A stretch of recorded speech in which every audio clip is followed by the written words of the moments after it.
नमस्कार दोस्तों, मैं हूं रवीश कुमार। सोचिए, वो देश जो दशकों से खुद को मिडिल ईस्ट का सबसे ताकतवर मानता रहा, जिसकी ताकत का आधार सिर्फ हथियार नहीं बल्कि दुनिया भर में फैला उसका जासूसी नेटवर्क रहा है, वही देश आज अपने सबसे बड़े हथियार को खोता हुआ दिखाई दे रहा है। ईरान ने एक ऐसा कदम उठाया है जिससे सीधे सीधे इजराइल की नसें हिल गई हैं। रिपोर्ट के मुताबिक इस साल की शुरुआत से अब तक कम से कम 841 लोगों को मौत की सजा दी जा चुकी है। ईरान का कहना है कि ये सब लोग मोसाद से जुड़े हुए थे, यानी इजराइल की खुफिया एजेंसी, जिसके बारे में कहा जाता है कि ये परछाइयों में भी काम करती है और जहां पहुंचाना मुश्किल है वहां तक ये पहुंच जाती है। दोस्तों, बताएंगे सब कुछ विस्तार से, लेकिन उससे पहले आपको ये वीडियो बिल्कुल अंत तक देखना होगा। वीडियो शुरू करने से पहले आपसे हमारी एक छोटी सी अपील है, वीडियो को लाइक और शेयर कर दीजिए, चैनल को सब्सक्राइब करके घंटी जरूर दबा लीजिए और आप हमारी ये वीडियो कहां से देख रहे हैं इस वीडियो के नीचे कमेंट सेक्शन में जरूर लिखें। ईरान कह रहा है अब बहुत हुआ, उसने सिर्फ कुछ जासूस नहीं पकड़े, उसने पूरा नेटवर्क तोड़ डाला है। इजराइल के लिए ये दोहरी मार है। एक तो उसके सैनिक गज्जा में महीनों से फंसे हुए हैं और दूसरी तरफ जिस एजेंसी पर उसका भरोसा था उसकी जड़ें ही हिल गई हैं। मोसाद की कामयाबी की कहानियां तो आपने अक्सर सुनी होंगी, लेकिन अब ईरान उसके असफलताओं की गिनती कर रहा है और वो भी सार्वजनिक रूप से। यहाँ एक और बात ध्यान देने लायक है, ईरान ने ये आंकड़ा दुनिया के सामने क्यों रखा? क्या सिर्फ दिखाने के लिए कि उसके पास ताकत है, या फिर ये एक संदेश है बाकी देशों को भी कि अगर किसी ने ईरान के खिलाफ जासूसी की तो नतीजा सिर्फ मौत होगा? इजराइल की राजनीति इस समय पहले ही उलझनों में घिरी हुई है। नेतन्याहू देश के भीतर आलोचना झेल रहे हैं और बाहर युद्ध। ऐसे में अगर ईरान ने सचमुच मोसाद के नेटवर्क को ध्वस्त कर दिया है तो ये सिर्फ एक झटका नहीं बल्कि इजराइल की पूरी सुरक्षा व्यवस्था के लिए खतरे की घंटी है। और सवाल वही है जो हमेशा रहता है, मध्य पूर्व का ये युद्ध सिर्फ बंदूकों और बमों से नहीं लड़ा जा रहा, ये लड़ा जा रहा है जासूसों, खुफिया एजेंसियों और मनोवैज्ञानिक चालों से। आज ईरान कह रहा है मोसाद हार गया, लेकिन कल कौन कहेगा कि ईरान जीत गया? क्योंकि इस खेल में सच्चाई हमेशा परछाइयों में छुपी रहती है। उधर दोस्तों, अगली खबर बहुत बड़ी है। एक बार फिर आपको ले चलते हैं मध्य पूर्व की उस धधकती आग की तरफ जहां हर दिन एक धमकी है, हर रात एक नया युद्ध का ऐलान। ताजा मामला यमन के हूथियों का है। वो हूथी जिन्हें दुनिया अंसारुल्लाह के नाम से जानती है। इन्होंने एक पोस्टर जारी किया है। उस पोस्टर में इजराइल के प्रधानमंत्री बेंजामिन नेतन्याहू और उनके रक्षा मंत्री इजराइल काट्ज़ की तस्वीर है और तस्वीर के नीचे लिखा है अब बारी तुम्हारी है, यानी सीधी धमकी। नेतन्याहू और उनके रक्षा मंत्री की हत्या की धमकी। हूथियों का कहना है इजराइल ने हमारे प्रधानमंत्री को मार डाला, अब हम इजराइल के प्रधानमंत्री को मार डालेंगे। बात इतनी सी है। अब सोचिए, ये बात इतनी सी कितनी बड़ी है। एक राज्य का सशस्त्र गुट दूसरे देश के प्रधानमंत्री को खुलेआम मारने की धमकी दे रहा है। यमन की धरती से निकला यह ऐलान इजराइल की राजनीति और सुरक्षा दोनों को हिला देने वाला है। इधर इजराइल पहले से ही गज्जा में उलझा है, हिजबुल्लाह से घिरा है और ईरान के साथ तनातनी लगातार बनी हुई है। ऊपर से हूथियों का ये पोस्टर। युद्ध अब सिर्फ मिसाइलों और ड्रोन तक सीमित नहीं रहा, यह अब प्रतीकों और संदेशों का युद्ध बन चुका है। हूथियों ने कह दिया है कि हमारे नेता को मारा, अब हम भी वही करेंगे। लेकिन असली सवाल ये है, क्या वाकई यमन से निकलकर इजराइल तक पहुंच पाएगी हूथियों की यह धमकी, या यह सिर्फ मनोवैज्ञानिक युद्ध है ताकि नेतन्याहू और उनकी सरकार पर दबाव बने?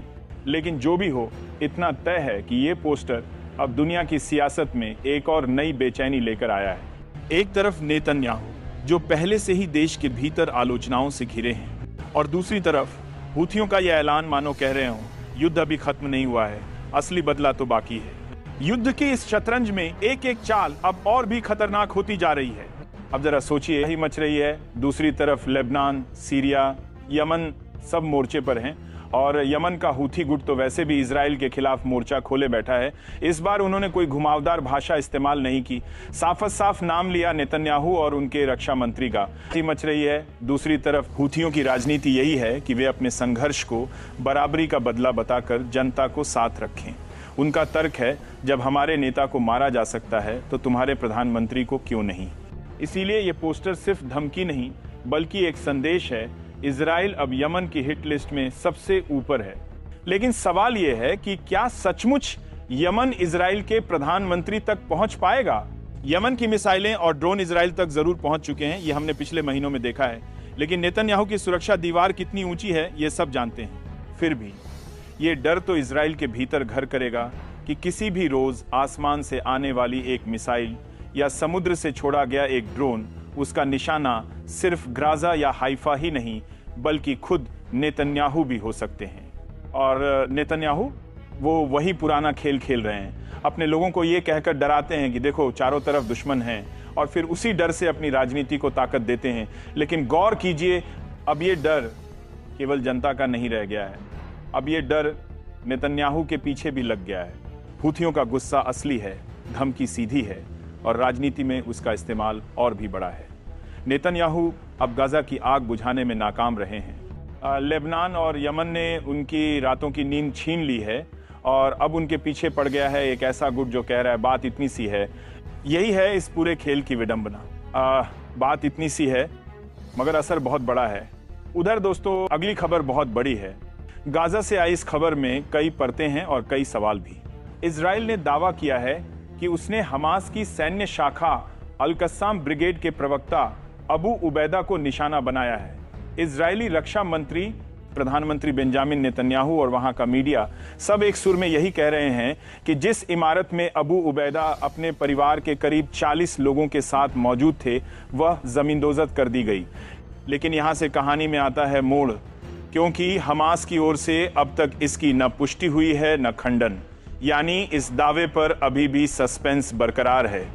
गजा युद्ध में अबू उबैदा की भूमिका सिर्फ प्रवक्ता भर की नहीं रही है, वह हमास का चेहरा है, उसकी आवाज़ है। हर बड़े हमले, हर धमकी और हर चुनौती की घोषणा उनके जरिए ही होती रही है। यही वजह है कि इजराइल बार बार उन्हें निशाना बनाने का दावा करता रहा है, लेकिन हर बार वह फिर सामने आ जाते हैं। तो सवाल यही है, क्या इस बार इजराइल सच बोल रहा है? क्या सचमुच अबू उबैदा मारे गए हैं, या फिर ये भी महज एक और मनोवैज्ञानिक चाल है ताकि हमास का मनोबल तोड़ा जा सके? गाजा की जंग में यह पहला मौका नहीं है जब किसी बड़े कमांडर या प्रवक्ता की मौत की घोषणा हुई हो और बाद में सच कुछ और निकला हो। अब नजरें टिकी हैं हमास की आधिकारिक घोषणा पर। अभी तस्वीर साफ नहीं है, लेकिन इतना तय है कि अबू उबैदा का जिंदा होना या उनका मारा जाना, दोनों ही बातें इस युद्ध की दिशा बदल सकती हैं। इजराइल के रक्षा मंत्री, प्रधानमंत्री नेतन्याहू और वहाँ का मीडिया सब दावा कर रहे हैं कि अबू उबैदा मारे गए, लेकिन सवाल यही है, क्या वाकई ऐसा हुआ? क्योंकि हमास ने अब तक इसकी पुष्टि नहीं की है, और जब तक हमास कुछ नहीं कहता तब तक ये रहस्य ही बना रहेगा।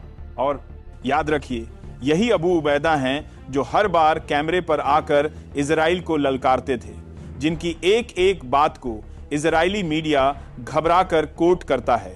अगर वे सचमुच इस हमले में मारे गए हैं तो यह सिर्फ हमास के लिए नहीं, पूरे फिलिस्तीन प्रतिरोध के लिए बहुत बड़ा झटका होगा। लेकिन यहां एक और कहानी है। अगर अबू उबैदा मारे जाते हैं तो अरब देशों पर उंगलियां उठेंगी, क्योंकि गाजा को तबाह करने के लिए जो माहौल इजराइल को मिला उसमें चुप्पी साधे बैठे अरब शासकों की भूमिका भी कम नहीं है। लोग कहेंगे तेल बेचने वाले अरब बादशाह अपने महलों में चैन से सोते रहे और गाजा के बच्चों पर मिसाइलें गिरती रहीं। इसीलिए अबू उबैदा की मौत की पुष्टि सिर्फ एक मौत की खबर नहीं होगी, ये अरब दुनिया के ज़मीर की मौत का ऐलान भी होगी। फिलहाल सस्पेंस बना हुआ है, एक तरफ इजराइल का दावा, दूसरी तरफ हमास की चुप्पी, और बीच में गाजा के मलबे से उठती हुई चीखें जो पूछ रही हैं क्या अबू उबैदा सचमुच खत्म कर दिए गए या फिर ये भी इजराइल का एक और प्रोपेगेंडा है। इसी रहस्य और सन्नाटे के बीच अब दुनिया देख रही है अगला ऐलान कौन करेगा और कब करेगा। उधर दोस्तों अगली खबर बहुत बड़ी है। गाजा युद्ध को लेकर दुनिया भर में विरोध हो रहा है। अब अर्जेंटीना से एक नई आवाज उठी है। वहां के मानवाधिकार समूहों ने साफ कहा है कि जैसे ही इजराइल के प्रधानमंत्री बेंजामिन नेतन्याहू अर्जेंटीना की जमीन पर कदम रखें, उन्हें तुरंत गिरफ्तार किया जाए। आरोप है नेतन्याहू युद्ध अपराधी हैं। गाजा में मासूम बच्चों की लाशें, बर्बाद घर और खंडहर बने अस्पताल, यही सबूत हैं उनके अपराधों के। लेकिन सवाल यह है कि क्या अर्जेंटीना की सरकार इतनी हिम्मत दिखा पाएगी या फिर यह भी एक और बयान बनकर रह जाएगा? इतिहास बताता है कि अर्जेंटीना वही देश है जहां तानाशाहों और मानवता के खिलाफ अपराध करने वालों को न्याय के कटघरे में खड़ा करने की परंपरा रही है। नाजी युद्ध अपराधियों को यहां से पकड़ा गया था, लेकिन क्या वही परंपरा नेतन्याहू तक पहुंच पाएगी या फिर पश्चिमी देशों का दबाव इसे रोक देगा? अर्जेंटीना के मानवाधिकार संगठन कहते हैं, अगर कोई इंसाफ है तो नेतन्याहू को गाजा की बमबारी, अस्पतालों पर हमलों और बच्चों की मौत का जवाब देना होगा। लेकिन दुनिया जानती है कि यह लड़ाई आसान नहीं है। अमेरिका और यूरोप नेतन्याहू की ढाल बने खड़े हैं। तो क्या ये मांग केवल अर्जेंटीना की अदालतों तक सीमित रह जाएगी या फिर सचमुच नेतन्याहू को हथकड़ी पहनाई जाएगी? ये कहानी केवल गाजा की नहीं बल्कि अंतर्राष्ट्रीय राजनीति की भी है, जहां एक तरफ मासूमों का खून है और दूसरी तरफ महाशक्तियों की चालाकियां। और इस बीच सवाल हम सबके लिए भी है, क्या युद्ध अपराधी कभी न्याय से बच पाएंगे या फिर एक दिन नेतन्याहू जैसे नेता भी अदालत के कटघरे में खड़े होंगे? और ये बात सिर्फ एक नारा नहीं है। अर्जेंटीना का इतिहास है वो जगह जहां आज भी गायब कर दिए गए लोगों की माताएं इंसाफ मांगती हैं। इसलिए जब वो नेतन्याहू को वॉर क्रिमिनल कहती हैं तो इसमें उनकी अपनी पीड़ा और अनुभव की गूंज भी सुनाई देती है। जरा सोचिए, दुनिया में सबसे शक्तिशाली देशों में से एक का प्रधानमंत्री और दक्षिण अमेरिका के एक देश में उसके लिए मांग उठ रही है कि एयरपोर्ट पर उतरे और पुलिस उसे हथकड़ी डाल दे। ये तस्वीर भले ही अभी असंभव लगे, लेकिन ये सवाल जरूर खड़ा करती है कि युद्ध अपराधों का न्याय कौन करेगा? बहरहाल दोस्तों, इन तमाम खबरों के ऊपर आप क्या सोचते हैं, इस वीडियो के नीचे कमेंट सेक्शन में जरूर लिखें।